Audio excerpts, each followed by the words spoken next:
As wildfires continue to rage around Los Angeles, California, Idaho's lawmakers heard from Idaho's director of the Department of Insurance on Wednesday, who told them they should be mindful of increased fire risk and how that risk has damaged Idahoans' accessibility to the home insurance market. Sponsored by Representative Jordan Redmond, the House State Affairs Committee heard RS 31831 and approved it, granting it the ability to move forward as a bill.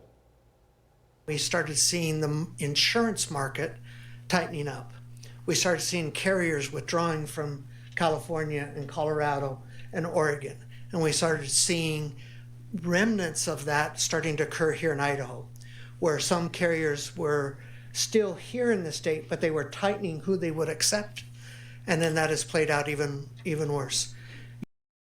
Cameron saying that if lawmakers haven't received calls from constituents complaining about rising rates or lack of available coverage altogether, they will soon. He said Idaho's wildfire season in 2024 was one of the worst in recent memory, and while in the past most of Idaho's fire damage came from wilderness acreage lost, 2024 saw over 140 structures destroyed, which marks a steep increase and is likely to drive home insurance rates and policy denials higher. The strategies employed here in this act creates a pool, and the sources of the funding for the pool we've identified are already sources that would be available and would not have an impact to the general fund going forward. That pool, which would distribute money through grants as determined by an industry-controlled board, would pay for itself through diverting funds from an existing premium paid for by insurance companies already and a portion of funds already granted to fire protection from Idaho's tobacco tax. Funds would also come from excess stamping fees, which represent a tax already paid by insurance companies operating lawfully, though without going through a full licensing process in Idaho. The director said these programs would sufficiently fund the program and incentivize insurance companies to stay in Idaho.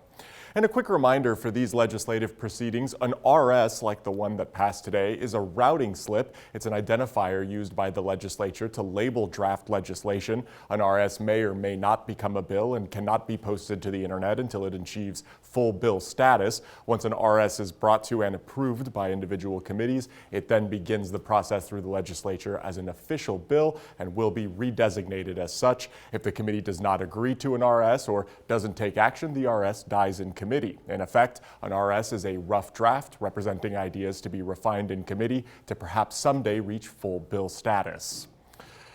And now that RS has been approved, the sponsors will return to draft that full bill, which will then be presented to the legislature. Such an insurance pool as the one described by Director Cameron on Wednesday would be unprecedented in Idaho's history, but would be modeled after what the director called success stories in Florida and other parts of the South. In studio, Dakota Castetz, DJ.